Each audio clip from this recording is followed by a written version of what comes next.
नमस्ते बच्चों, नोटबुक में आपका स्वागत है। आज हमारे वीडियो पाठ का विषय है भाषा, लिपि और व्याकरण।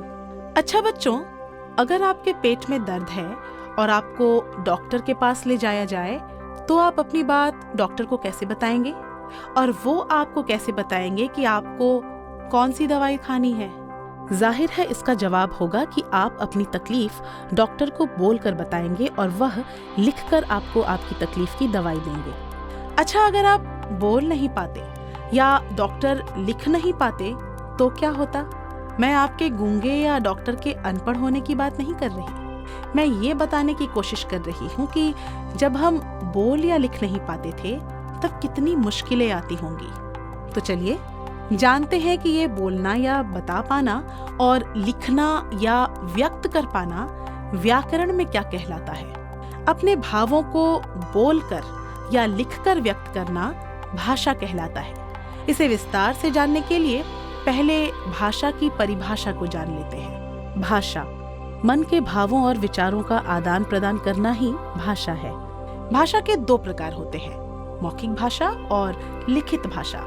पहले मौखिक भाषा पर चर्चा करते हैं। मौखिक भाषा मुख से बोलकर अपने मन के भावों को प्रकट करना तथा सुनकर दूसरों के भावों को समझना ही मौखिक भाषा है। मौखिक भाषा का रूप सहज है और इसका प्रयोग व्यापक रूप में होता है। यानी अभी जो मैं बोल रही हूँ और आप मुझे सुन रहे हैं तो हम मौखिक भाषा का प्रयोग कर रहे हैं। इसके और भी प्रकार हैं, जैसे रेडियो सुनना, भाषण देना, नाटक देखना आदि।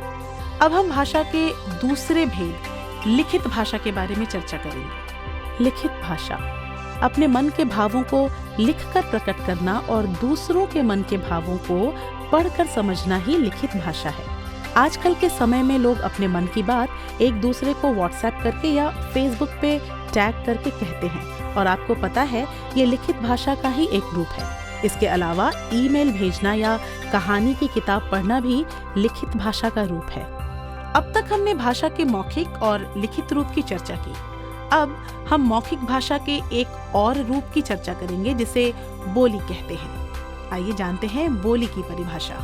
बोली भाषा के क्षेत्रीय रूप को बोली कहते हैं, अर्थात एक सीमित जगह में बोले जाने वाली भाषा बोली कहलाती है। अब हम हिंदी भाषा के विविध रूपों की चर्चा करेंगे। हिंदी भाषा के विविध रूप राष्ट्रभाषा, राजभाषा, संपर्क भाषा, मातृभाषा तथा मानक भाषा। यहाँ हमने देखा कि हिंदी भाषा के विविध रूप हैं, पर यहाँ हम राष्ट्रभाषा के विषय में चर्चा करेंगे। राष्ट्रभाषा जिस भाषा का प्रयोग पूरे राष्ट्र में होता है उसे राष्ट्रभाषा कहते हैं। भारत में कोई भाषा अकेले राष्ट्रभाषा नहीं है।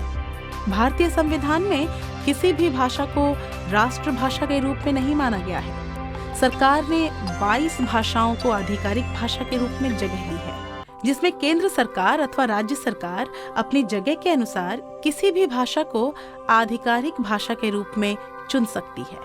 केंद्र भाषा ने अपने कार्यों के लिए हिंदी और अंग्रेजी भाषा को आधिकारिक भाषा के रूप में जगह दी है। अब तक हमने बात की भाषा की। अब बात करते हैं उन चिन्हों की जिसमें भाषा लिखी जाती है। लिपि भाषा के चिन्हों का व्यवस्थित रूप ही लिपि कहलाता है। हिंदी की लिपि देवनागरी है तो अंग्रेजी की रोमन, उर्दू की फारसी, पंजाबी की गुरुमुखी और बंगाली की बांग्ला। अब तक हमने चर्चा की भाषा, बोली और लिपि की, पर जैसे कुछ भी लिखा या पढ़ा जाए तो हमारा उसे लिखने या पढ़ने का तरीका सही है या गलत, ये कौन बताएगा?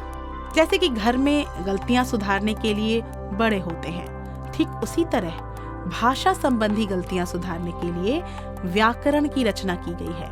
इसे जानने के लिए कुछ वाक्य देखते हैं। वह तो चुप रहूंगा, तुम गया नहीं, हम तो कहूंगा।